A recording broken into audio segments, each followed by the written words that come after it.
Ang gera batok sa droga ni Duterte, epektibo nga ba nga solusyon o katalagban sa katawanong katungod? Kini nga debate mohagit sa atong mga debaters sa pag-analisar sa panginahanglan, kaayuhan, kaepektibo o epekto o makatawakanong aspeto sa gera batok sa droga.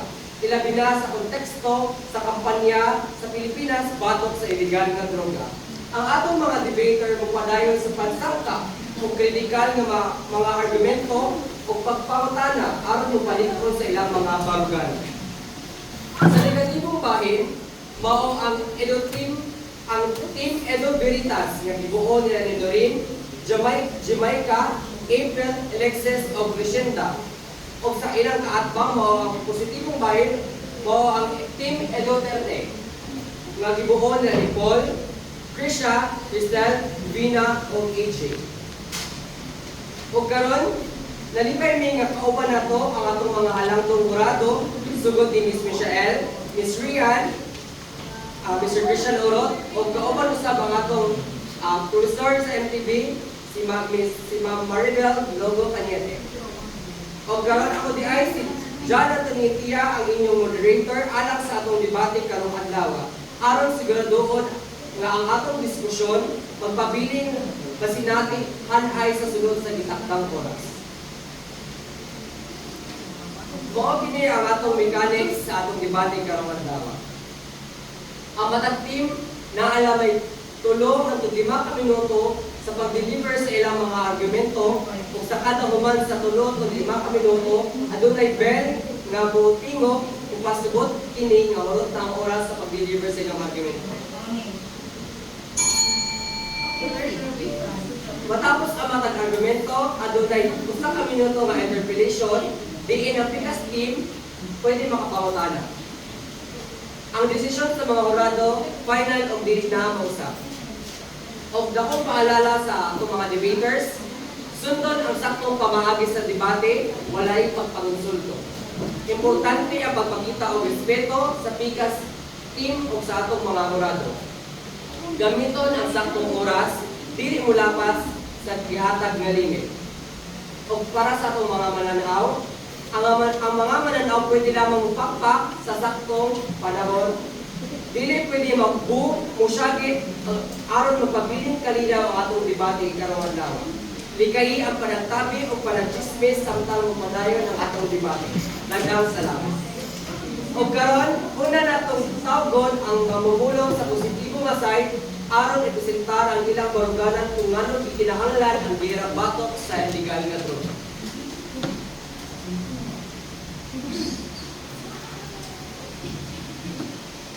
Mga kaigsuunan, maayong hapon kanatong tanan.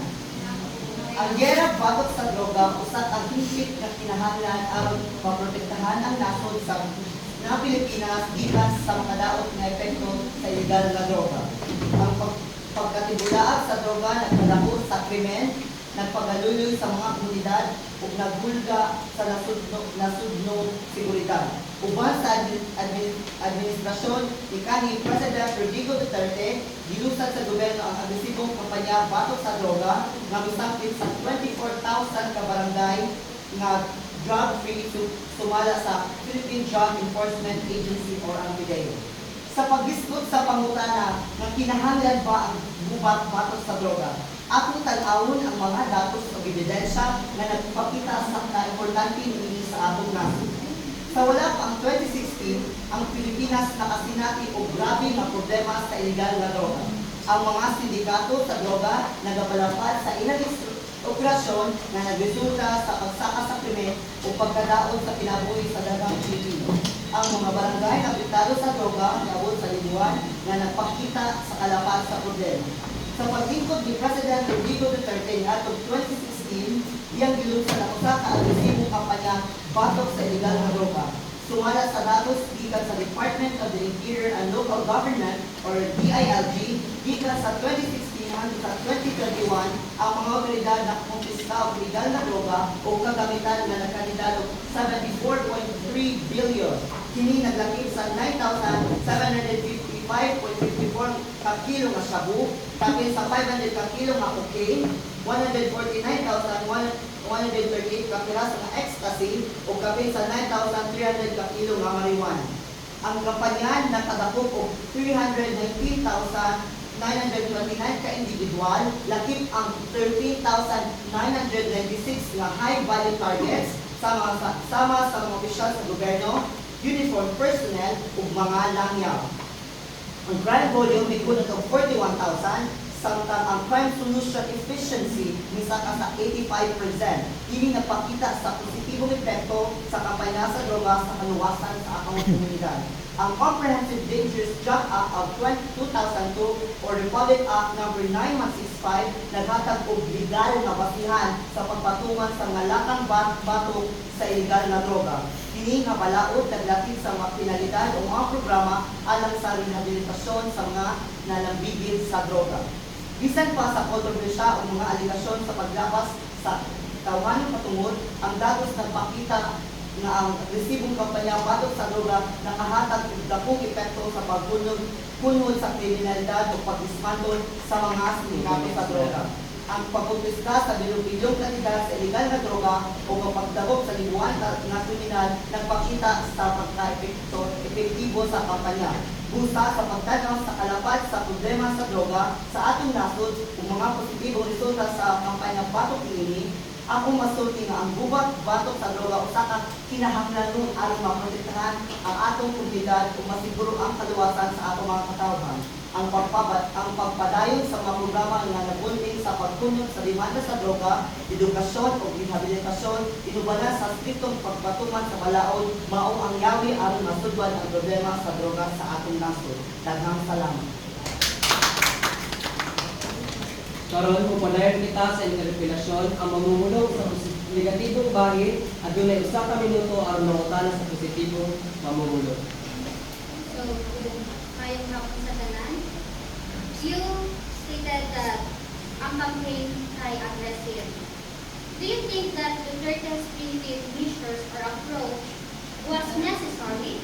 Rather na ipokusan niya ang public health oriented, including more investment to rehabilitation and harm reduction. Para na ako, necessary siya. Kaya nga naman, para sa akong mistake na, para ma-lessen the intention was not to kanang drug related crimes or kanang paggamit sa droga. Ang intention ni President Rodrigo Duterte is to lessen and to answer the question necessary din siya. Pag-iwan din mo nga, i-kuhan siya sa invest more siya sa kanang public health and rehabilitation o sa kanang war on drugs. I-kuhan siya na siya kanang due process kung saan siya pag-kuhan. Hindi siya tagaan ang mga tao o mga tagaan ang tao o kanang chance na mag-surrender sila and na may after sa surrender muna silang some are kanang gi-agi sila o kanang symposium or mga kanang seminars and after ang mga symposium diyan na sila nga rehabilitation. So kanang I believe nga ang war on drugs kay naa siya due process diyan na makuha ang kanang atong diyan na magsugod sa kanang surrender sa atong mga campaign and sa rehabilitation na diyan na.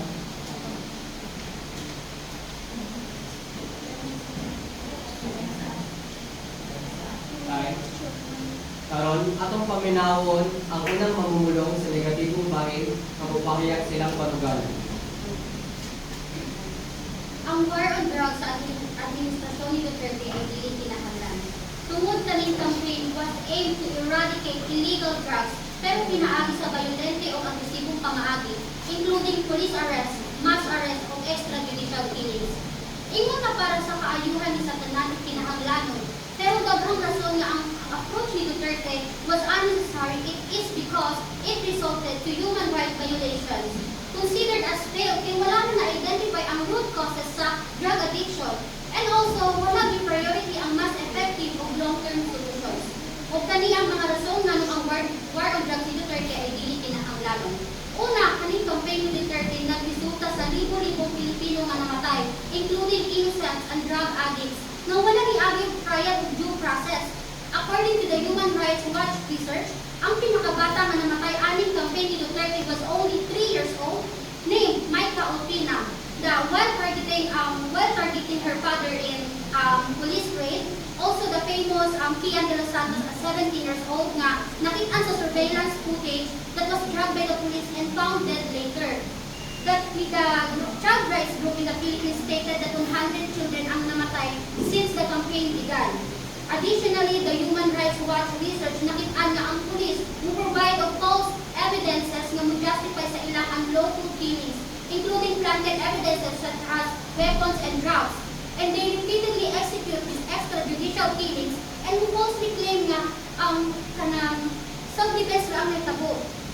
Kaduha, despite sa kadaghang na arrest ug namatay aning campaign ni Duterte, his war on drugs did not significantly reduce the drug problem in the Philippines. Kay ngano, kaning illegal drugs padayon gihapon ang karon. According to the 2020 statistical analysis by the Dangerous Drug Board, considering the age of first drug use, 42% belongs to the ages of 15 to 19 years old. 39% admitted to having taken drugs 2 to 5 times a week. 26% monthly, and almost 19% weekly. And Shabu remains the leading drug of abuse, comprising around 93% of the total admissions in all reporting faculties. Ang war on drugs ni Duterte wasn't necessary at all. It is because the alternative solutions that has proven effective and in human ways, including or just like the country of Portugal. According to the article of Knowledge at Wharton, ang Portugal po dako problema sa pag-alit sa drug. Ang nasod na kigbahin sa sistematikong pagbago kay atong 2001 nakabot ang mga positibong resulta. Ang Portugal nagingon nga ang pag-usap sa palibot sa pag-adik, muusap po para mabago ang ilang pamatasan. Kung ingon to reduce addiction o mga kadaot higili sa mga individual o kalinimban sa ating kinatibukan. Dito ang panag-iya sa droga ng pagbilin na illegal. Ang pagpanag-iya sa droga alam sa personal na paggamit kay decriminalized. And comprehensive treatment and recovery options must become as their next step to identify users of illegal drugs. Kung kanina bisuta nga katong pagka-2018, ang gidaghanon sa mga adik sa Portugal ni us-us gikan 100,000 to 25,000, and the country of Portugal had become the lowest drug-related death rate in Western Europe. Kani nagpakita na ang nasod sa pagtratar sa pagkaadik sa droga imong usa ka issue sa kahinsog sa publiko imbes na criminal offense. It was lead to a better long-term outcome. Kaya kung ang pamaagi ni Duterte kay kinahanglanon, makita unta sa nasod ang dugay na pag-decline sa krimen na may kalabutan sa droga apan sa baylo, kaning issue nagpadayon gihapon hangtod karon. Kay imbes na subat ang mga hinungdan nga pamaagi ni Duterte, nagsalig halos kini sa punishment of violence. 1 minute. Kung si Duterte kay natutok pa sa pagtambal o pagpubog imbes sa bangis nga pamaagi, mahimong ta nga mas mahulugan ng pagusbog sa nasod sa pagsumpo sa pag-abuso sa droga. Parehas na lang sa Portugal's decriminalization model, which treats drug possession as administrative offense, nga ilang mas tawhanon o malampuson ng pamaagi compared to the Duterte's punitive measures. Once more, with all the things I have said, under Duterte's administration, his war on drugs was completely unneeded. And I will finish my speech to you the quote of French philosopher Voltaire: "Those who can make you believe absurdities will make you commit atrocities." That's all. Karon mo badayon kita sa regulasyon sa mamumulong sa positibong bahagi at dunay usa ka minuto ang isupako ng argumento sa pikas. Ingon ka nga ang war on drugs is to eradicate, or sa akong ingon kanya nga, it is not to eradicate but to lessen the drug crimes in the country. So how can you, kung sa man yung mga na eradicate, sa imong ingon nga extrajudicial killing. So, ang imong karang ingon nga extrajudicial killing, kaya napan sa mga innocent. But how can you so sure na innocent ang tanan? In fact, sa kanising Kian de los Santos, kay ay kanang bulgar na sa iyang mga lugar na Kian de los Santos is a runner. And siya mo gusto ko siyang tito nga magbaligya o mga kuan. So, yung kanang dili mo i-foresee nga si Kian de los Santos is innocent. because many prove that he is not. And other than that, what solution can government do instead of war on drugs? Okay, so you said nga to lessen. Ang giingon ni Duterte was aimed to eradicate, war eradicate. Wala siya ni sulti nga to lessen the war on drugs. Muna yung journey ingon din sa interview. And also niingon ka nga katong kang Kian de los Santos. First of all, wala kong niingon nga si Kian de los Santos Innocente, but I'm aiming to the 3-year-old named Maita Olpino because innocent na dami ang war on drugs. Also, ingon ka nga, usay nindot na solution.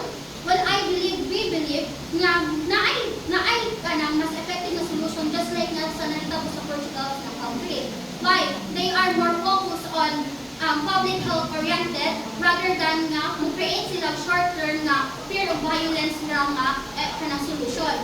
That's why kanang ang public health oriented magod is long-term run siya.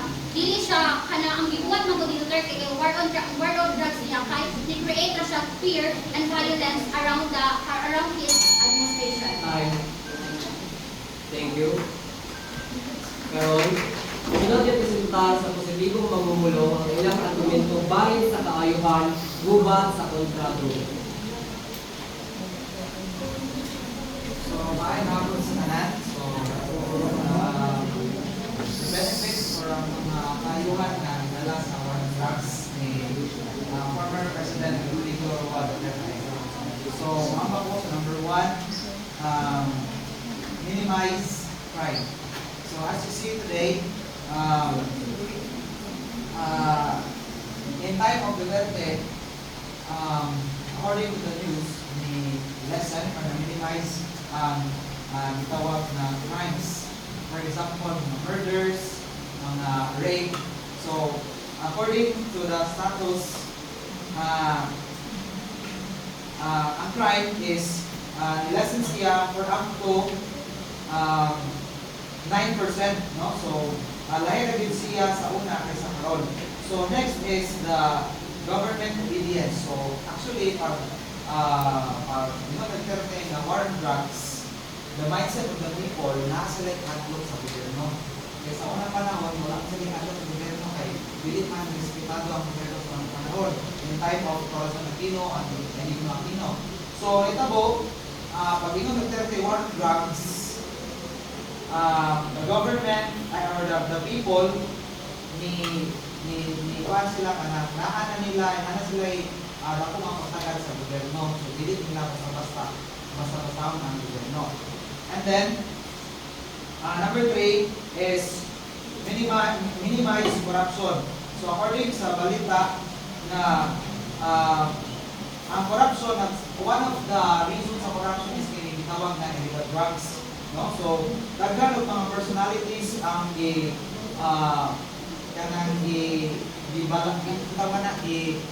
tagaan og babala in Duterte na kung dili nila sila surrender, then they will be tukhamon, at dili nila sila makukham, they will be put to death. So, persons of interest, the Chinese nationals, the PNP officials, so dili po mga escape ang mga PNP sa pamanaa sila sa gobyerno, but dili sila tawagan ning ka-escape na naa po diay mga pulis na nasangkot ini nga kaning illegal na droga. And then sa patpod sa LGU officials, so as far as you know, dili tanan nga nasa LGU mga maayo na ako na mga hidden agendas na nagamit o mga illegal drugs. And then next is additionally sa minimize number 4 is promotes moralities. So pag in the time of Duterte, sa ako nakita na pag time ni Duterte, siya rin ang president na nagpatupad ng mga symposium sa schools, so siya po yung nakahatag o nakakali program na moral recovery program. What's the purpose of that? Just to ibalik ang morality sa mga katauhan. And then, additionally, our war on drugs from July 1, 2016 to June 3, 2017, in the first year of Duterte, 9 mga ni-surrenderies na 1,306,389 all over the Philippines. Drug personalities arrested more than 84,467. Drug personalities who died in anti-drug operations is 3,151. Dahil mga laboratories sa mga drugs na ako dito sa Pilipinas na na-dismantle, meaning naguba ang mga laboratory in one drugs is total of 9. And then drug dens, ang mga drug dens kay actually na yung mga drug dens, so kanang muanan sa mga drugs and then tabuanan po sa mga tao mga drugs. So 150. So all in all, daghan tayo o benefits ang war on drugs. Thank you. Ang negatibong rumulong sa dunay usa ka minuto or makotano ang argumento sa positibong rumulong. May tapos sa kanya. May tapos sa kanya. Here's my question. May I confirm when you are bringing a lesson on crime rates on drugs? May I agree? And may confirm when you agree on the lesson on crime rates of drugs? Yes, sir. Then, can you give us an evidence na kapamatuon yung lesson on crime o mga drugs? Can you give us an evidence? Wala yan. Lesson on cars and drugs. For example, katong si Tiger. Kailan ang Tiger? Katong sa Mindanao. Yan, ipag-surrender sa alam ka, wala na. Ipag-surrender sa Duterte. And then, dito, wala na ni surrender. And then, nakakito yung foreign drugs. So, ang evidence na lesson ang drugs o ang sa akong ngayon ganina naailagan na discover karon lang na-discover ang naay 9 kabog laboratories na na-close. And then sa una wala na siya na-discover ganina sa ako ang i-ingon 9 kabog laboratories sa drugs na na-dismantle or na bungtag tungod galing na walang drugs. And then nato ito i-ingon na simple na kabog drug dens meaning Time. Thank you. Karon atong paminawon ang negatibong rumulong para sa iyang mga May bagong pag-usap ka natin lang. Ang hindi makapusunan ng gubat kontra droga. Ang gera kontra droga ni Duterte na pamatuan na makadaot sa katiliban, imbis na makahatag o benepisyo. Bisan pa sa agresibong kampanya sa gobyerno, wala ni makapatundong sa supply o demand sa droga, mas ikaroon. Sumala sa datos sa Philippine Drug Enforcement Agency of PDEA, nagpabiling ko ng presensya sa illegal na droga o ang mga presyo ni walang nagsamang ang isaka. Nagpakita na wala kung epekto ang kampanya sa merkado base ini sa research sa University of the Philippines. Hinoon ang kampanya na himupuno sa kapintas o paglapas sa katawhanong katungod, kapin sa 12,000 hanggang sa 30,000 na tao ang ipamatay sa operasyon na walay justisya base sa Human Rights Watch. Daghang insenting sibilyan ang nanambigin at ang kaso nga ang mga ebidensya ipatukan na ang pasagitan ang mga biktima. Kini nga paglapas sa katungod sa tao nakaguba sa pagsalig sa katawhan sa mga kapulisan o nagbugnag o kultura sa walayang pagpanunakan. Gawa sa kapintas ang gera koladora hindi patas at pagpunting sa mga kamis. Samtang ang mga dagkong drug lord o kurang na opisyal kasagaran na kalikay sa posisyon. Sumala sa datos sa Amnesty International, kadaghanan sa mga gipamatay o gidakong kay mga kabus na kumuho o residente sa mga squatter area. Samtang ang dagkong negosyante sa droga nagapadayon sa ilang kalibutan.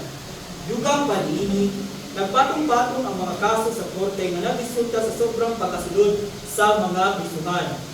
Diin ang Bureau of Jail Management and Technology, BGA, nag-report sa 500% na congestion rate sa mga pasilidad sa 2022. Tungkol sa kapuno sa kabisuhan, daghang piniliso ang napugos sa pagpabili sa piso prisuhan bisan wala pa sila mahatagan o justisya.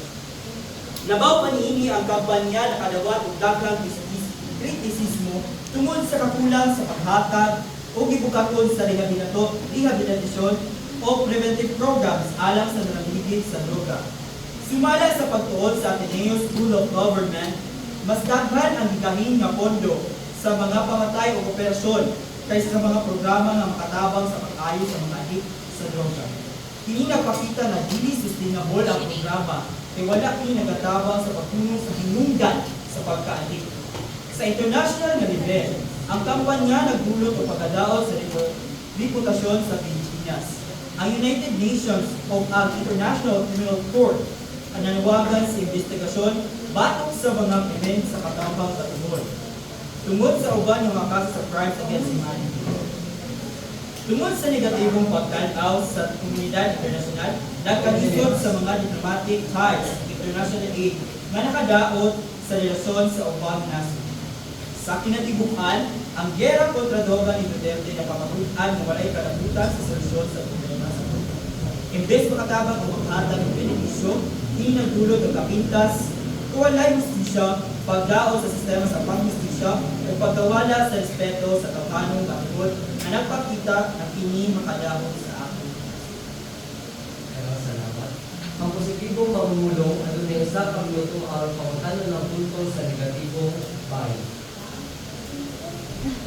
So, as I heard sa inyong research, no, wala siya na specific update. It is time within the time frame ba siya sa presidency ni Duterte or before pa na or karon. So, can you give me specific dates sa inyong research kay that time sa scope ng 2016 to 2020? And research about anti-AIDS. Kasi karon na sa before pa sa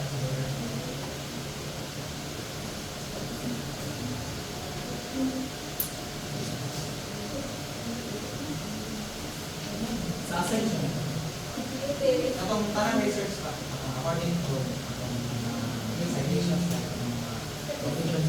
according to statistics. So, ang ako kay ganun specific date or specific year because 16 months si Duterte until 2022.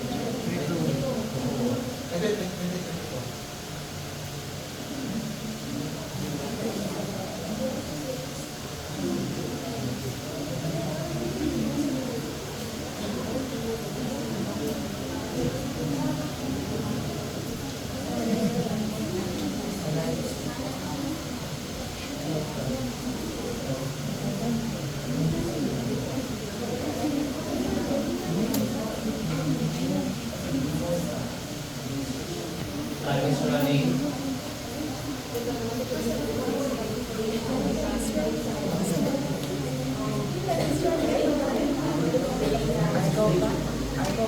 Thirty seconds.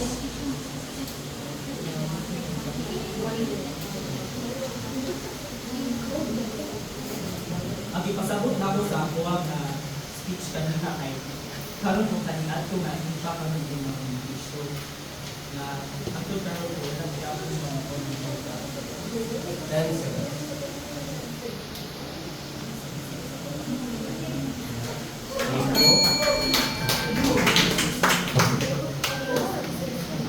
Karon, ang positibong mamumulong presentar kung ano epektibo ang gubat-batok sa droga alang sa ating bayan.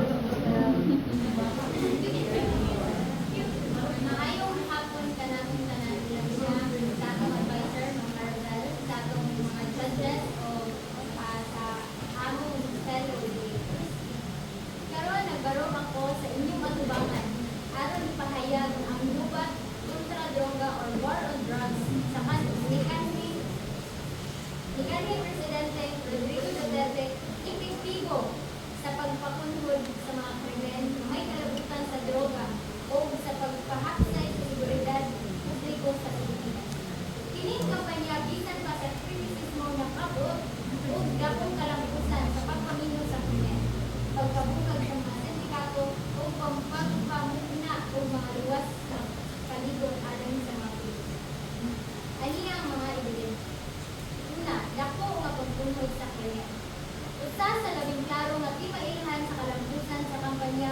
mao ang pagtungkol sa kanya. Sumala ni Secretary Eduardo Anyo, Secretary sa Department of Interior and Local Government or DILG, nga sa unang 5 ka tuig ni Presidente Rodrigo Duterte sa iyang termino sa pagka-presidente, ang mga index crime sa nasod nilubos hangtod sa 73.76%. Ikaduha, pagpabungkag sa mga sindikato sa droga.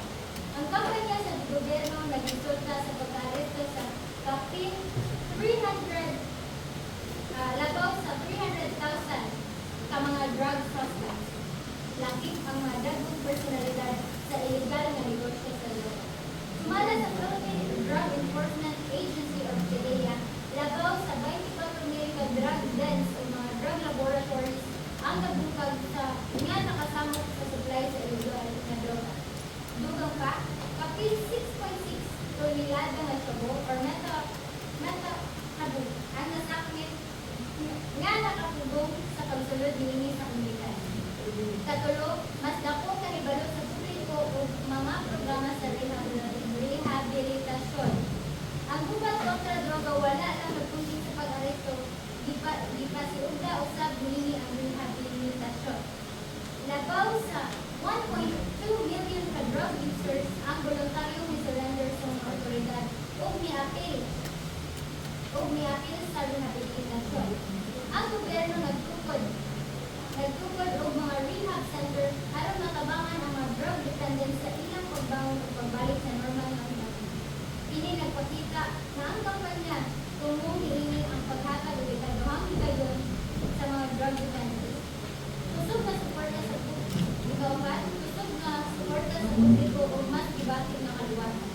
Sumala sa survey sa social weather stations o Food Asia, ang kadaghanan sa mga Pilipino may suporta sa gubat kontra droga ni Duterte tungkol kay debate nila mas luwas nila. Dagang mga residente ang nitutan nga na matigdan nila ang pagbunod sa mga aktibidad na may kalabutan sa droga sa ilang mga komunidad. Kung ang katawan mismo nakasinabi sa kampanya mituo sa iyang pag-epektibo, kini usa ka libong ebidensya sa iyang kalampusan.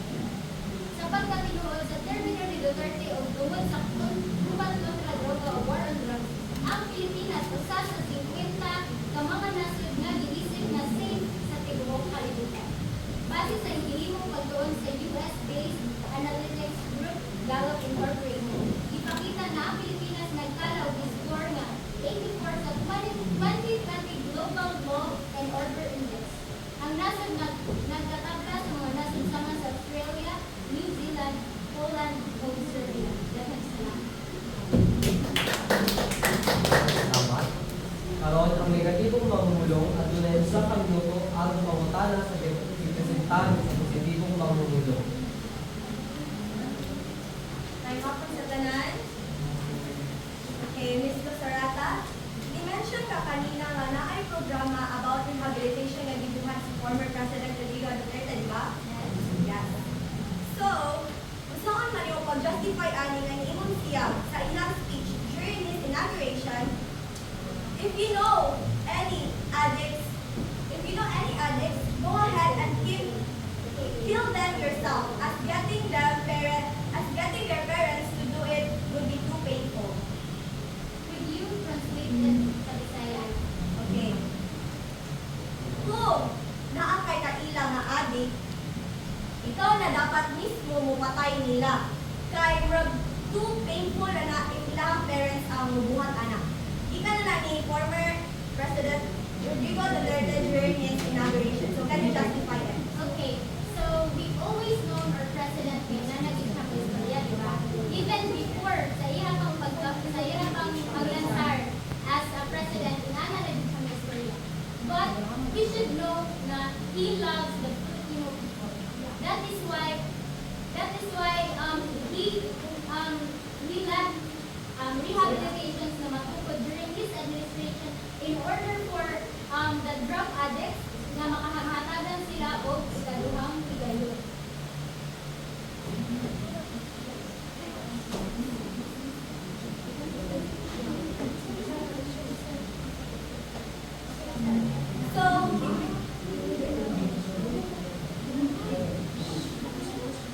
Continue. So you argue that war on drugs makes our country safer. Am I right? Yes, But isn't it true safety based on justice rather than fear? Like mas ipalabaw pa ang justisya kaysa sa hadlo? Mas ilabaw pa ang hadlo kaysa justisya rather. okay. Tumong sa war on drugs is to protect the innocent people. Drug addicts are causes or sila ang taas ang sagot kanang mas dako nga rason na tungod sa mga krimen nga nitaas sa diri sa Pilipinas. That is why through war on drugs ang goal sa Duterte is to protect them because of the effects na mahimo sa usa ka addict sa usa ka innocent nga tao. If imong kay to protect them, right? Then nga na amay mga killings nga mahitabo if protection mo gani ang imong. Ingon na ni Duterte dili panikayan ang collateral damage. Time. Thank you.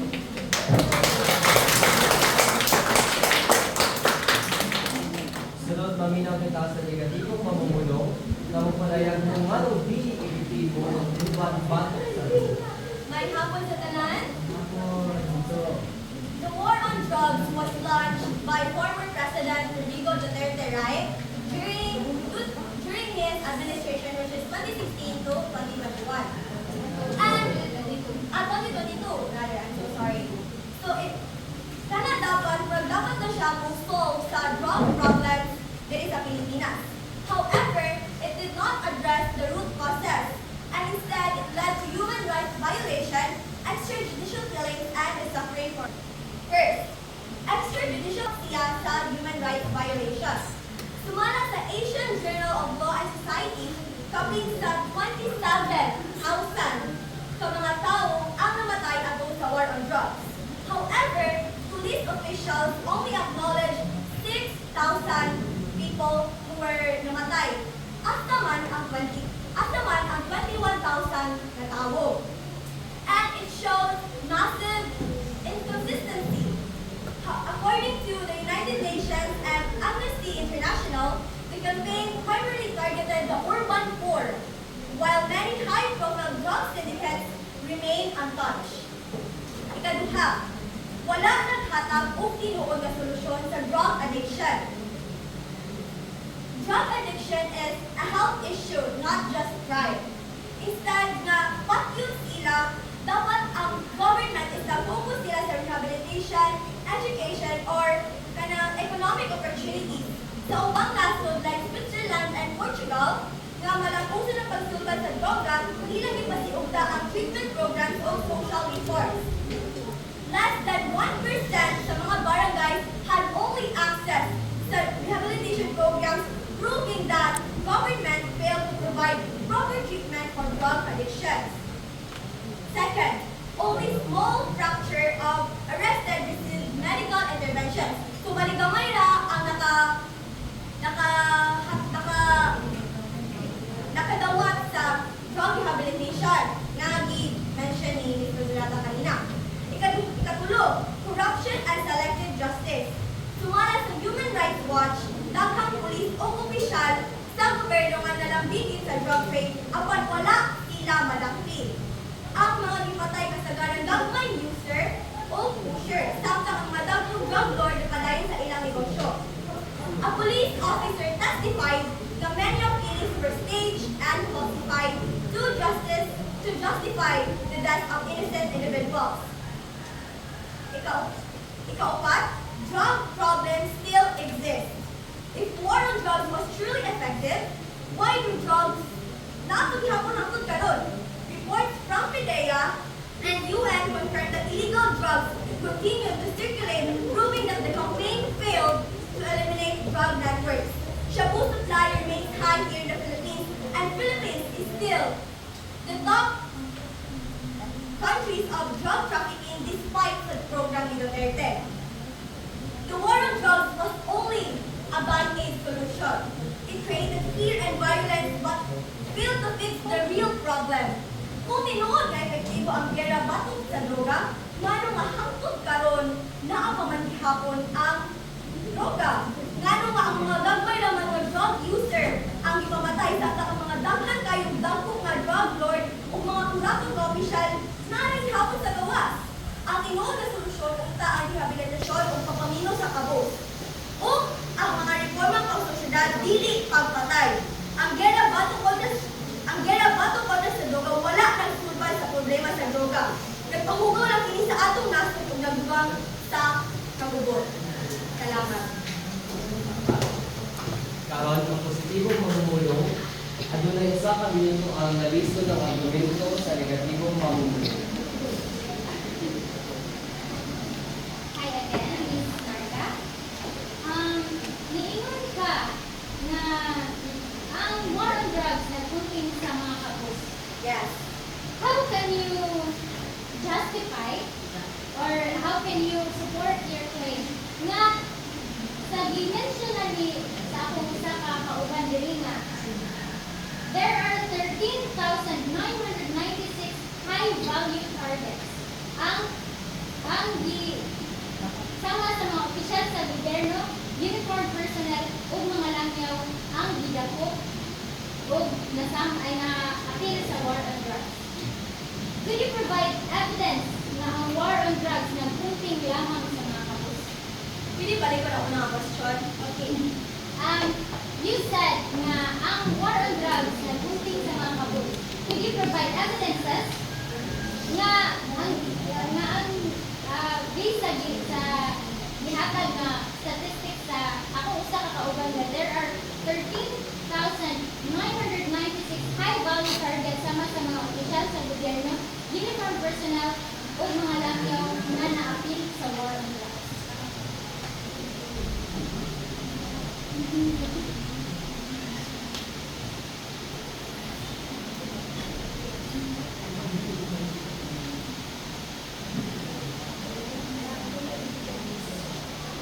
Wait, sa asa ko ni-mention, anak? You mentioned it in your speech. Yes, time is running.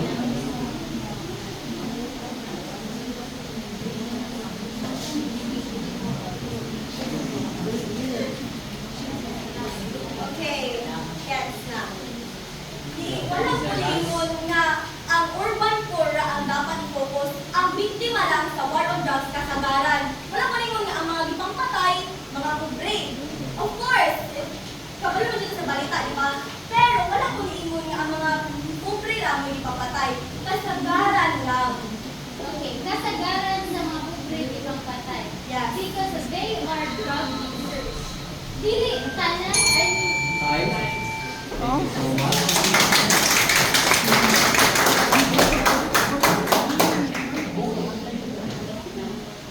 Karon, ipresenta sa positibong mamumulong ang epekto sa gubat batok sa illegal na droga sa ating nasod.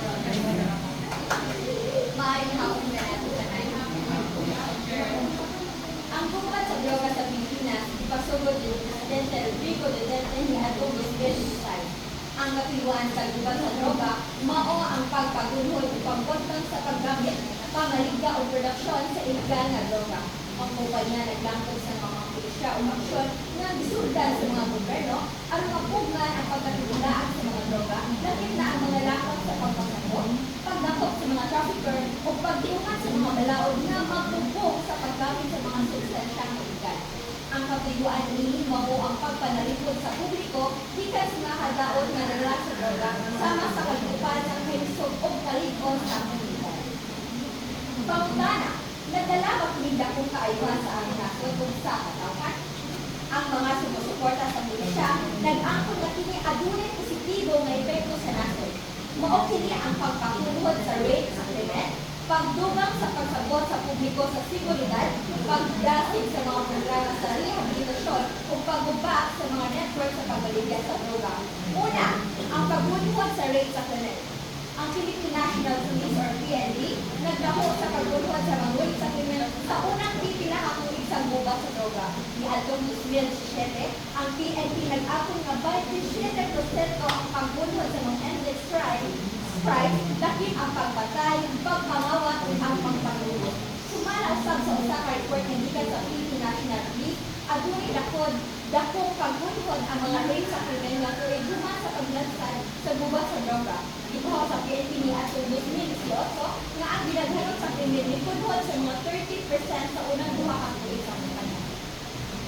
Niadto usang 2019, ang Philippine Drug Enforcement Agency or PDEA nagtaho nga 1.8 million na mga Pilipino ang gitaw nga nagamit og illegal na droga. Ang numero nga kinig giangkon ni kunhod gikan sa 2019. Ikaduha, pagpugong sa pagsabot sa publiko sa seguridad. Ang usa ka survey nga gihimo sa Pulse Asia ni adtong Disyembre 2016 nagpakita nga 87% sa mga Pilipino ang nag-ulod sa gubat sa droga ni Duterte. Sama sa survey yan sa 86% sa mga Pilipino ang nakasinati og mas luwas tungkol sa kumpanya sa anti-droga sa administrasyon. Ikatulo, pagdasig sa mga programa sa rehabilitasyon. Niadtong 2019, ang Department of Social Welfare and Development or DSWD nagtaho nga adunay kapit sa 43 ka mga tigamit sa droga nga voluntaryo ni surrender sa mga otoridad o gipadala sa mga programa sa rehabilitasyon. Ikaupat, ang kinauna. Pagbumba sa mga network sa pagbaligya sa droga. Ang guba sa droga may ang puso na nakaguba sa mga operasyon sa pagbaligya sa droga sa Pilipinas. Ilabi na ang pag-export sa mga illegal na droga gikan sa atong ibang nasod. Ang hipon nga baruganan sa gobyerno batok sa mga kartel sa droga makita na usa ka hinungdong sa pagbaligya. Niadtong 2017, ang PDEA nagtaho nga ang ahensya nakaguba sa daghang mga laboratorio sa droga sa tibuok nasod nga adunay kapin 21 ka mga laboratorio sa droga sa Pilipinas na nakaapekto sa pagbaligya sa droga sa dakong pamaagi. Kini nga mga datos nagpamatuod na dako ang nahatag sa kaayuhan sa gubat sa droga sa atong nasod sa katawa. Daghang salamat. Maraming salamat. Ang negatibong mamumulaw na dunay sa kamiluto aron mautana sa argumento sa positibong mamumulaw. Ako nagkanang Murokons. nag-ingat ka nga ang war on drugs kay nakakapunhod sa krimen ug nakapaluwas sa Pilipinas sa inyong nakita. So, sa pag justify kay sumala sa Human Rights Watch sa 2017, ang pagpamatay wala makapatulong sa drug trade. Imbes ang mapuprira ang i-target samtang ang dagko ng mga sindikato sa droga nagapadayon ra. Ang Philippine Drug Enforcement Agency or PDEA mismo miangkon nga bisan sa libuan nga namatay, ang droga nagpabiling gihapon na kusog sa nasod, nagpasabot nga napakyas ang kampanya.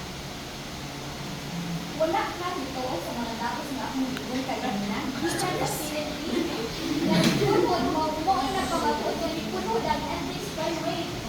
Example, robbery, rape, o murder. Dili ba ka nakabuuan? Usa, sa katumubre.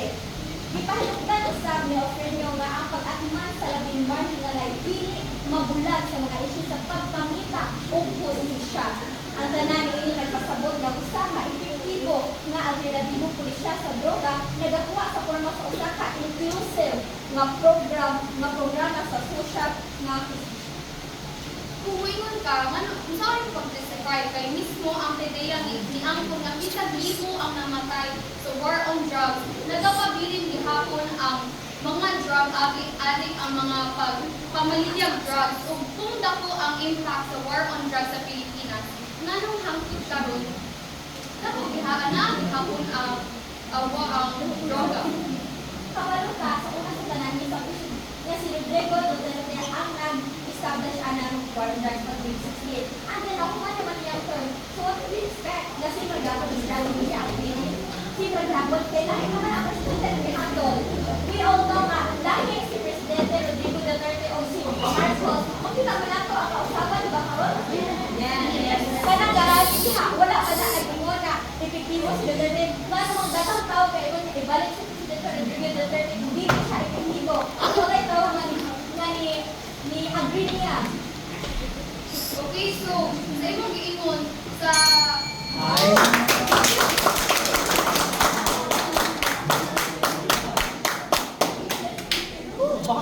Karon paminaw kita sa negatibong pamumulong ng kahayag kung ano dili epektibo ang ubat batok sa iligal nga droga.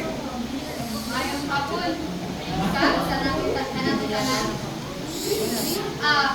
Ang war on drugs na ay negatibo nga impact sa Pilipinas sa mga psychological, economic, and social impact sa mga biktima o sa mga pamilya sa biktima nga nakabsan sa ilahang mga kinabuhi. Sugad sa paglingkod sa katungdanan ni atong Hunyo 30, 2016, ang presidente sa Pilipinas na si Rodrigo Duterte kay nag-ingon ang World Organization Against Torture mitahong malabing minus 122 ka bata nag-edad gikan sa 1 hangtod 17 ang napatay tali sa 2016 ug 2019 tungod sa gubat batok sa droga. Dugang pa, ang research ni Clarissa David ug Ronaldo Mendoza nga appeal sa World Organization Against Torture nagpahayag nga gibanaban ang gidaghanon sa mga bata nga nawad-an o sa pagdiliganan tungod sa gubat labing minus 9,068. Kini nga mga campaign nagpakita lamang nga hulga sa gubat batok sa droga sa paninabuhian sa mga kabataang Pilipino. Ang research sa Human Rights Watch nagpadayag nga mga bata nga Pilipino nga nawad-an sila mga ginikanan nakasinati o kalisod sa pag-isip o trauma uban sa pipila ka mga bata nga nag-atubang og mga kalisdanan aron maka-adjust sa pagawala sila ang mga ginikanan o nag-adjust sila unsaon mahimo silang malipayon sa pagawala sila ang mga minahal sa kinabuhi. And aside sa paggastos sa mga pagkaluhog, wala or there is no governmental support sa mga pamilya sa biktima sa operasyon sa war on drugs.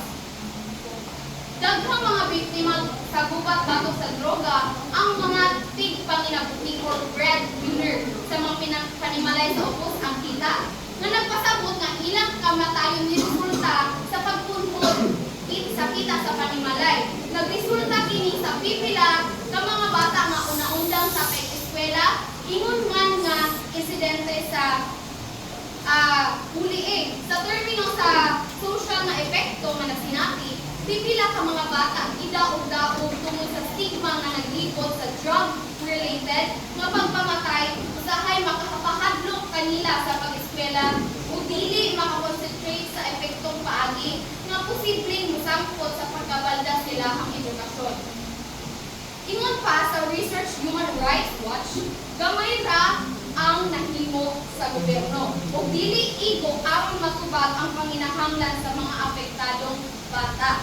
Ang mga impact ay sama sa pagkaubos sa income, sa panimalay, mga estudyante nga ni-drop out sa eskwelahan kay tungod sa bullying, ug samtang nagpatuman sa war on drugs nakita sa mga katawhan kung unsa kapait ang nahigaaguman sa mga pamilya, sa mga biktima kung sa kalisod nga ni epekto sa poverty. Ang Human Rights Watch nagtuo nga aron mapugnan o masulbad ang makadaot nga paggamit sa droga, ang gobyerno kinahanglan nga mosalig sa non-penal nga regulasyon nga pamaagi sa panglawas sa publiko nga dili makalapas sa tawhanon nga tungod dili kay supakon ang mandate of Commission on Human Rights. Nanawagan ang Human Rights Watch sa gobyerno sa Pilipinas na tapuson ang abusadong kampanya batok sa droga o ibisadhan o pasakaan ng kaso ang responsable sa pagpamatay o guban pang paglapas sa tawhanon nga tungod. Kanisan mo ba nga grabe ang panginahanglanon sa mga bata kansang tigpuhis nila kay namatay. Ilabi na kadtong nagpuyo sa mga kabus ng komunidad sa tibuok Pilipinas diin ang pagpatay kasagaran ng hitabo. Ang gubat batok sa droga ni President Rodrigo Duterte sa Pilipinas dili makaturongan. Ang mga bata nga naapektuhan sa kampanya batok sa droga dili ang nga isalikway. Ipakita sa Pilipinas ang makadaot nga negatibong samputanan sa gubat batok sa droga sa kinabuhi sa mga bata nga nawad-an sa mga ginikanan sa panahon sa kampanya. Kini nga samputanan nagpadayag sa kapakyasan sa gobyerno sa pagdapot sa inklusibo nga mga estratehiya sa pagpamino sa kakubrihon sa mga bata o papalambo sa panginabuhian sa tanang kabataang Pilipino. O Ang positibong mamumulong sa adunay usa ka minuto ang tumagon ang mga punto sa negatibong mamumulong. So, you mentioned earlier na nakakaroon ng ekonomiya.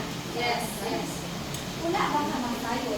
Naniningon si Gina Victorino, usa ka ekonomista sa ABC Research, nga ang percentage sa ating ekonomiya taas og 6.4. Hana siya na ipag-injury sa war on drugs. So, buong pasapot, war on drugs, itaas ang gihapon ang ating economy. Mainly because, i-separate ni Presidente Rodrigo Duterte ang ihatong sa economy kung sa kanang war on drugs, which is na-highlight sa PLP. And then, to answer your question, what happened man sa mga young victims na like, for example, ang terrorist gamit, pagkutana, mabalo man ang ginikanan na sayop din ang magamit binigal na droga, nga pa man ang ilang gibot, ilang nakita ang ilang anak, mabiyaan.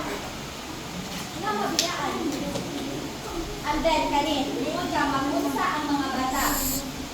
Ang mga bata nga na biktima sa abuse na droga, dawkon sa DSWD, sa Linlahi, UNICEF, tulay ng Kabataan Foundation, Bata Foundation o ERDA Foundation nga mutabang sa mga bata nga maka-eskwela o balik magagan ng addiction treatment, healthcare and access to education. Bisa na pala yung na provide po sila psychological treatment sa mga bata nga nabiktima na po sa dibuhat sa ilang Seriously, I didn't ask for that answer. I asked for your direct questions.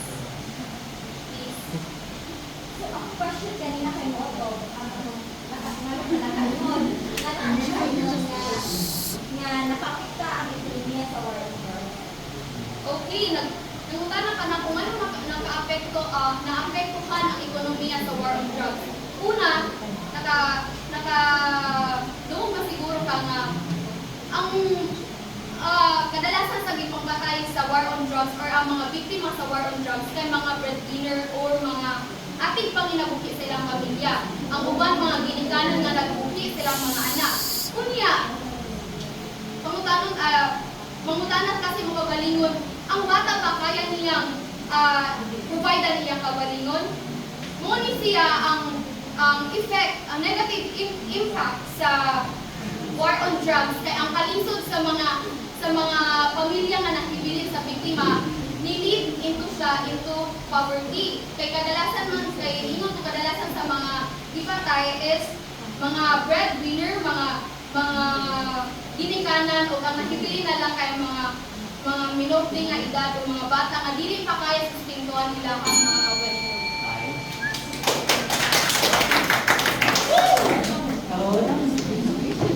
Ang positibong mamumulong ko presentado kung ano na makataman ang iba't batok sa ilegal na droga.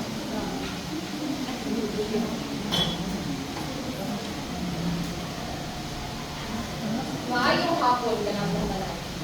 Ang pangutana na is war on drugs considered as humanitarian, nagpasabot nga ang gera kontra droga nagpakita ba og pagpakabana sa tawhanong kaayuhan. Apan unsa man gyud ay ang buot pasabot sa tawhanong kaayuhan? Kini nagpasabot sa mga aksyon nga nagtumong sa pagpanalikod o paglambo sa kaayuhan sa kadaghanang Pilipinhon. Kini nagtumong sa mga aksyon nga gihimo aron sa pagluwas sa kinabuhi o pagmunhod sa pag-antos sa mga tawo. Adunay daghang panagbangi ang diskusyon bahin sa war on drugs. Ilabi na sa pangutana nga makatawhanon ba kini. Apan karon hisgutan nato nganong makatawhanon man nga programa nga nagtinguha sa pagluwas sa kinabuhi, pagpanalikod sa mga komunidad o paghatag o ikaduhang higayon sa mga nalambigin sa droga. Sa unang bahin, ang Oplan Tukhang, usa kini ka pamaagi sa pagluwas, dili pagsilot. Ang war on drugs sa Pilipinas nagsugod sa Oplan Tukhang. Muna isulod sa inyong mga lipatakan. Usa ka pamaagi kini diin ang mga awtoridad gihatag og kahigayunan sa mga drug users o pushers nga mo-surrender, mangayo og tabang ug magbago. So, kung ato apang move-on, itagaan silang second chance. Ang pulong at tukhang nagikan sa Bisaya word nga tuktok ug hangyo. Mauwan, nagkasabot kini nga ang mga pulis mutuktok sa mga kabalayan sa mga suspected drug users ug hangyoon sila nga muundang ug magpa-rehabilitate. Ang akong amahan, ulaw man kay sulti apan usa siya ka benepisyaryo sa tukhang.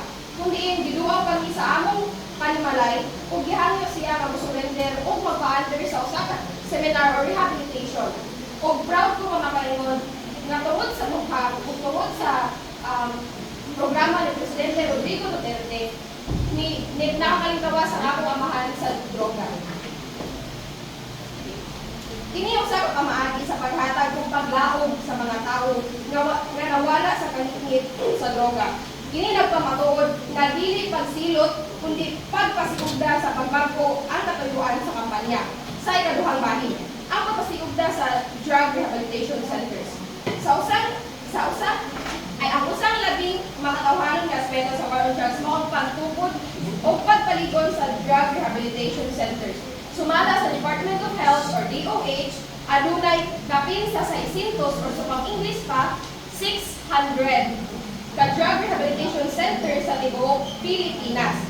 Usa sa mga dagkong ipasigurong pasilidad mao ang Mega Drug Abuse Treatment and Rehabilitation Center sa Nueva Ecija na nagpadawat og libuan ka mga pasyente. Gawa sa mga traditional na rehabilitation centers, adunay mga community-based rehabilitation programs alang sa mga surrenderies nga muhubay sa mga drug dependency. Usa niini ang Balay Silingan, Yakap Sigla Aftercare Program. Kato sila pipila lamang sa mga NGOs nga andam utabang sa ato ang mga drug surrenderies, drug users o mga nalamigit sa droga. O gipanghangtod ni Villanueva nga programa nagpabago alang sa mga adik sa droga ug sa administrasyon ni Duterte. Nag-ingon siya nga hapit 694,000 ka mga tawo ang nakaagi og gustong mga intervention o programa sa pagbag-o sa ilang barangay. Kini nagpakita nga ang war on drugs wala nagpunting sa paghulong sa droga kundi naghatag og solusyon aron matabangan ang mga lalambigit sa droga nga makabalik sa normal nila nga mga kinabuhi. Sa katulong bahin, ang mga kriminalidad. Sumala sa Philippine National Police or PNP, ang total crime rate sa Pilipinas mikunhod o miubos sa 47% kadako na anak sukad sa pagsugod sa iyahang kampanya. Usa pa sad sa ikaupat nga bahin, ang pagpasiugda og bagong kaumaon ug mas maayong kinabuhi. Ang war on drugs wala lang nagbuting sa pagpanimalos kundi paghatag og kahigayunan sa pagbagko. Libuan ka mga rehabilitated drug dependents ang nabalik sa ilang pamilya, nakita og trabaho o nagnegosyo tungod sa mga livelihood program sa gobyerno. Sumala sa Technical Education and Skills Development Authority or TESDA, libuan na nga natabangan sa ilang skills training program na naghatag kanila og bagong kasayuran sa trabaho alang sa pagbagko. Busa, kamutanon ko kamo, is war on drugs humanitarian ang tubag koko. Kini usa ka programa nga nagpanalikod sa kinabuhi, naghatag og ikaduhang higayon ug nagpaligon sa komunidad. Time. Ang negatibong mamumulong adunay sa kagabuto ang mamutana sa representado sa positibong mamumulong. I-state ni mo makalima nga ang war on drugs is humanitarian, yes or no? Yes. Yes. Now my question is, if humanitarian pakiling kumpanya ngano nasigop man si Duterte sa International Criminal Court ni adtong March 11, 2025 kung kini na protekta pa sa katawhan nganong isigop siya sa International Criminal Court? Ang bahin kung hiniimo kong gipangutana sa iyahang pagkadako sa ICC kana tungod sa isa judicial killing nga gilambigit sa war on drugs. Siyempre, hindi na magpapahipot-pituoy. During sa iyahang na termino, tinuod nga naay nahitabo nga mga akusasyon nga naay mga ABK. Pero, pangutanon ko kamo, ang tumong ug tuyo ni Presidente Rodrigo Duterte nga ang pagminos sa crime rates tinuod nga nahitabo. Kaya inyo ha magyud na makita nga kita sa una maglaag-ag ka magabi okay ra kayo ang kwante ra ta kay wa may muhatag og bipo na to sa kilid. Mao na nga makaingon ko nga ang pagdakop ni Presidente Rodrigo Duterte tungod ko sa kanang gilambigit nga extrajudicial killings sa iyahang war on drugs. Dili man putanan nga proyekto sa gobyerno perpekto. Og sa kinaingon pa sa akong kauban kanina na naagyoy mga kolateral. Ay, karon, sa gaminaw kita sa negatibong mamumulong na mumarayang kumaliging makatawahan ng ubat batok sa illegal na droga. Maayong hapon mga halang prokurado, mga kaatbang na debaters, o mga minahal na mong tigpakinaw. Ang war on drugs na isugdan ni kanhi Presidente Rodrigo Duterte sa tuig 2016, ilaraw isig sulundon sa problema nga droga sa Pilipinas.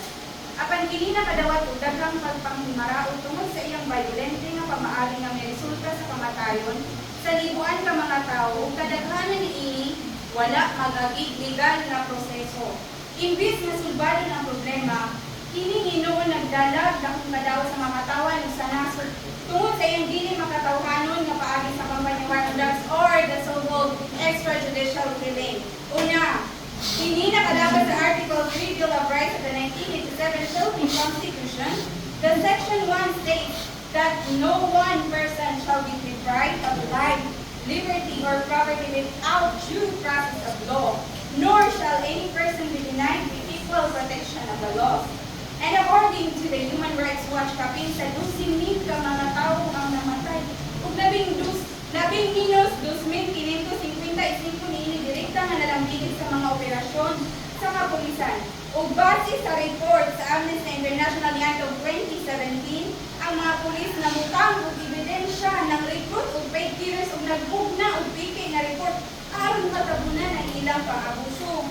Ikaduha, kadaghanan sa mga biktima mga kapus, diin ang pagkaadik sa droga kasagaran resulta sa mas lawom na suliran sama sa kakabus o kakulang sa edukasyon. Wala ma-educate sila about sa drugs. And almost 9,000 people, mainly small-time users and dealers, have been killed since Duterte took office on June 30, according to a news report from Reuters. Ang mga reports nagpakita na ang mga otoridad nakapokus lamang sa government na gamit o nagbaligya sa droga. Apan wala nagatubang sa madagong personalidad na lalabigit sa drug trade. Ikatulo, ang kampanya misangkot sa halapad o sistematikong pagpamatay nga mahimong kwalipikado isip mga krimen batok sa katawan ubos sa Rome Statute sa International Criminal Court. O kini publikong giangkon ni Duterte sa iyang speech during the oath-taking of career government officials in Malacanang niadtong September 27, 2018, diin niyang gisulti nga ang iyang sala mao ang extrajudicial killing. Ikaapat, kini nakalabas sa batakang katungod sa mga akusado nga mao ang Republic Act 7438, Rights of Persons Arrested, Detained, or Under Custodial Investigation, which guarantees the right of accused individuals to due process and legal counsel. O ang Republic Act 9165 or the Comprehensive Dangerous Drugs Act of 2002 that outlines legal procedures for handling drug-related cases, emphasizing proper investigation and due process rather than extrajudicial action. Ikalima, ang extrajudicial killings usa ka paglapas sa dignidad sa kinabuhi sa tao ug moral nga pagtulunan sa simbahan. According to the Catechism of the Catholic Church 2268, the fifth commandment forbids direct and intentional killing as greatly sinful. The murderer and those who cooperate voluntarily in murder commit a sin that cries to heaven for vengeance. Ang mga ebidensya karong nagkamita ang war on drugs dili makatawhanon tungod sa daghang pagdapas sa tawhanong katungod. Wala magpakabana sa hustisya o proseso sa balaod, pag-target sa mga kapus, pagsaway sa International Criminal Court o sa pagsupak sa pistuhanong pagtulunan. Ang tinuod na makatawhanon ng espirituhanong solusyon, naglangkog sa pagpalibog sa justice system, community-based rehabilitation, community-based prevention, rehabilitation, o pagpaniuli sa mga tao. Kaya ang pagkublo sa kinabuhi sa tao, wala sa itong mga kamot, kundi anaa sa kamot sa Ginoo. That's all. Ang positibong mamulong, direkta kami para talisan ng argumento sa negatibong mamulong. Kanina pangungana na dito gipong maayo kay kapilang man ipangutana sa akong mga kauban. Ngano magsiling man yun nga nagfocus ra ang war on drugs sa mga kapos. Kag-ingon lagi dinhi o malakit ang 13,996 sa mga high value target sa gobyerno, uniform personnel o mga langyaw. So ano maingon man mo enforce man mo nga puro ra or kanang nag-focus siya sa or ang pinaka nadao o apekto kay ang mga kakabos nga hindi naapektaran man sa or makita man gyud na may statistics nga gidala nga kana sila mga numero ha muna sila mga high value target. So, according to the Human Rights Watch, kapin sa 12,000 ka mga tao namatay. Ang kadaghanan niini wala malaging legal nga process. Kay dapat na sila karapatan nga moprotekta sa ilang kaugalingon according to the Republic Act 9165 then the Comprehensive Dangerous Drugs Act na sila katungod nga protektahan nilang kaugalingon because they are innocent unless they are proven guilty. Dapat mag-agi sa judicial system ang tanan nga kaliukan labi na ang pagpatay ang judicial killing. Apa na sa gibot ni Duterte? Nitritso siya sa executive, iya dayon i-implement ang extrajudicial killing, which is ang iyang kuan is protektahan ang nasod. Apa na sa may naitabo? Naprotektahan ba? Wala. Kay kapin sa 12,000 ka mga tao ang namatay nga wala jud mag-agi sa legal nga process. Dapat sila'y kaugmaon apan gigusto ni Duterte nga naman. Tungod kay nagamit ng sa droga, ang paggamit nila sa droga nagikan sa suliran nga poverty.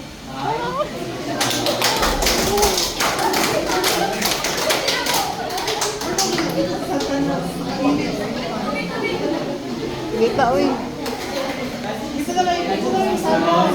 Ang positibo nga mamulong, at upadayan karon sa ilang tubag batok sa argumento sa representar sa pikas grupo na nagpasiugda sa panginahanglan, kaayuhan, kaepektibo, epekto ug makatawhanong aspekto.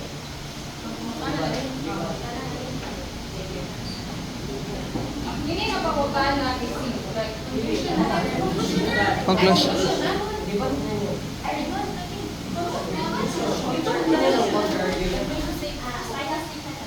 ay final statement na.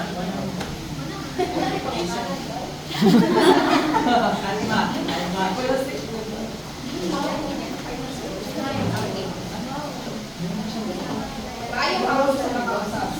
Sa atong mainitong paghisgot, atong nasuta nga ang war on drugs usa ka kinahanglanon, makuslanon, epektibo ug may dakong epekto ug makatawhanong palisiya alang sa kalapuan sa atong nasod. Kini usa ka lig-on nga baruganan nga angay natong suportahan aron masiguro ang kalinaw, kahapsay o kahimpitan sa atong katilingban. Kabahin sa kung kini war on drugs ba usa ka kinahanglanon sa atong nasod, sa walay pagduha-duha kinahanglan gyud ang war on drugs. Kay kini usa ka estratehiya sa gobyerno aron mapugngan ang paggrabe sa problema sa ilegal nga droga nga usa sa pangunang hinungdan sa kriminalidad, pagbuba sa pamilya o kawadkod. Sumala sa datos sa PIDEA, gikan sa Hulyo 2006 hangtod Mayo 2022, kapin sa 64.9 bilyon pesos nga kantidad sa illegal nga droga ang nakumiska. Kini nagpakita nga dako gyud ang sakop sa drug problem sa atong nasod. Dugang pa, 307,521 na drug personalities ang nadapan, lakip na ang dagang high value target sama sa mga drug lord, sindikato o opisyal na naglambigin sa illegal nga droga. Ang maong numero nagkamatuhod nga kung walay lig-on nga kumpanya batok sa droga, mas daghan pag kinabuhi ang madaot o mas daghan pag krimen sa atong katilingban. Sa parte kung diin, ang maong lakad ba makuslanon? Oo, syempre. Dili ta makalimot nga ang war on drugs nakahatag og daghang kaayuhan sa atong nasod. Ang mga komunidad nga kaniadto puno sa mga droga o krimen karon nakasingati na og masayag nga kaumaon. Usa ka dakong ebidensya niini mao ang pagkabot sa drug-free barangays. Sumala sa Dangerous Drugs Board or DBB, 22,858 ka barangay ang nadeklarar na drug cleared. Nagpasabot nga kini nga mga lugar nakalingkawas na sa impluwensya sa droga. Tungod sa mas hugot nga kampanya, daghang kabatanunan ang nakalayo sa kadaot nga dala sa droga. O daghang pamilya ang nakabalik sa normal nga kinabuhi nga walay kahadlok sa matampan nga bisyo. Sa bahin kung kini ba epektibo? Oo, epektibo kini. Ang ebidensya nagpakita sa mga lugar nga hugot ang implementasyon sa war on drugs, nilutaw ang kahapsay, niubos ang kriminalidad, ug mas sa protektahan ang katawhan. Sumala sa datos sa PNP gikan sa pagsugod sa kampanya nibahin sa 47% ang drug-related crimes sa katawhan. Dugang pa, daghang mga rehabilitation centers ang natukod aron matabangan ang mga drug dependents na gusto nga muswag o mawalik sa normal na kinabuhi. Usa niini ang Bahay Pag-asa Reformation Center nga usa sa programa sa gobyerno nga naghatag og rehabilitasyon o livelihood training sa mga naadik sa droga aron mahatagan sila og bago sugod sa ilang kinabuhi. Aduna ba kini dakong epekto? Dako gyud ang epekto sa war on drugs. Dili lang sa seguridad, kundi sa ekonomiya sa katilingban. Mas luwas na ang daghang lugar. Mas daghan na ang nahigayon ng mga foreigner o mga langyaw nga mo-invest sa ato ang nasod. O mas daghan ang nahatag nga oportunidad sa trabaho tungod sa pagkapunhot sa drug-related crimes. Sumala sa World Bank, usa sa rason nga nung lisod makaangat o uswag ang ekonomiya sa usa ka nasod mao ang taas ng crime rate. Ilabi na ang mga drug-related crimes. Ang pagpugong sa drug syndicates o paghugot nga balaod batok sa droga naghatag og mas lig-on nga pundasyon sa masundong kalambuan nga nagmugna og mas daghang oportunidad sa negosyo, turismo o kahapsay sa katilingban. Ug sa bahin kung diin makatawhanon ba kini. Daghan ang nagsupak sa war on drugs, nag-ingon nga kini dili makatawhanon tungod sa mga nagpasangil nga human rights violations. Apan kung atong hunahunahon pag-ayo, unsa ba ang mas makatawhanon? Ang masagdan nga mupadayon ang drug syndicates nga muhabak sa kinabuhi sa atong mga kabatanunan o mga katawhan o ang pagpakawala sa gobyerno aron luwason ang daghang inosente sa kadaot nga dala sa droga. Mao ka na ang inyong hunahunahon kung mahuman na kini nga debateha. Ang tinuod na makatawhanon nga programa mao ang pagpanalipod sa kinabuhi sa kadaghanan.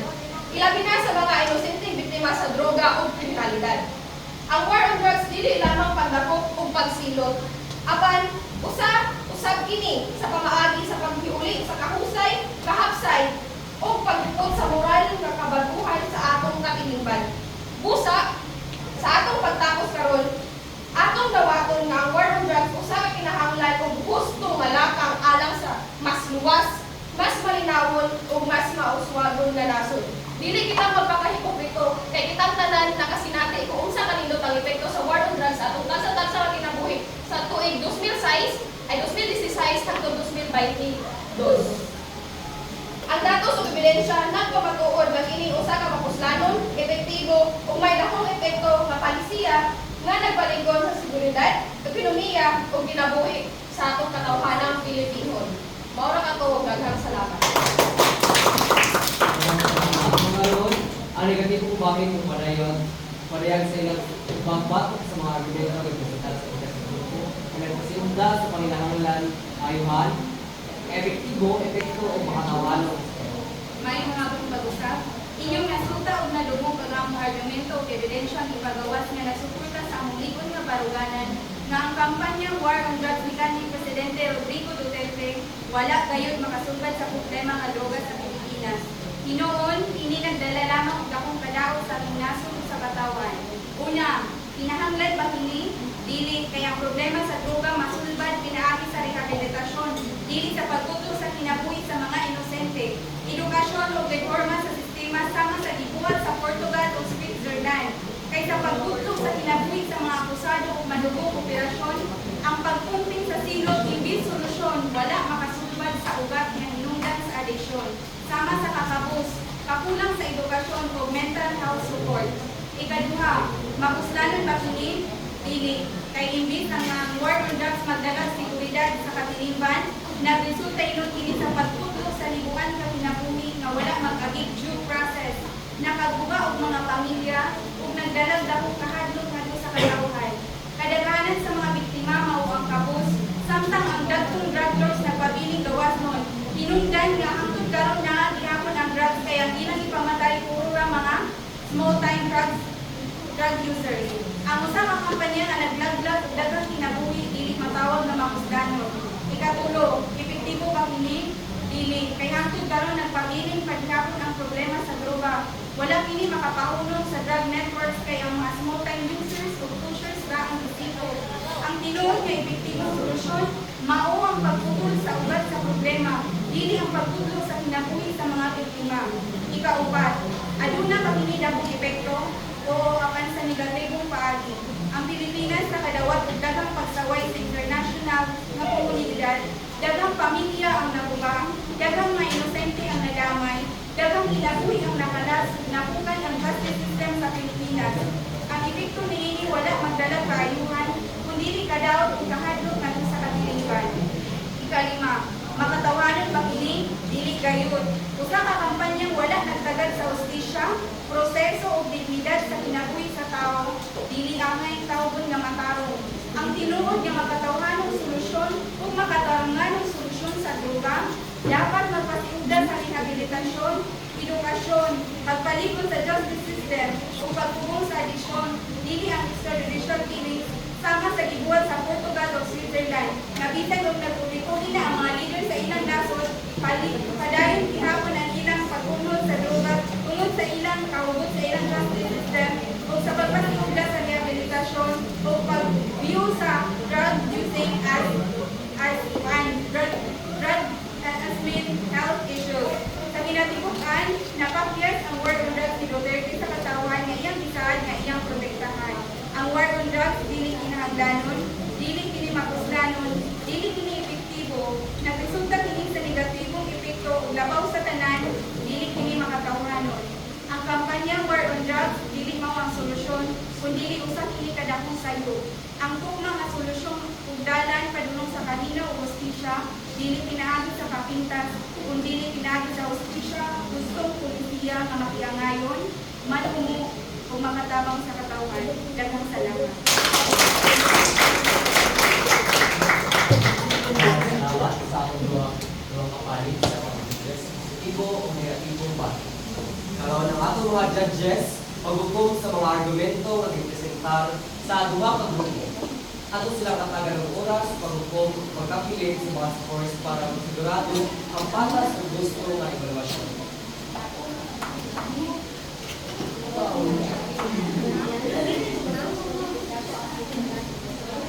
Kantahin sa mayon. Ganda!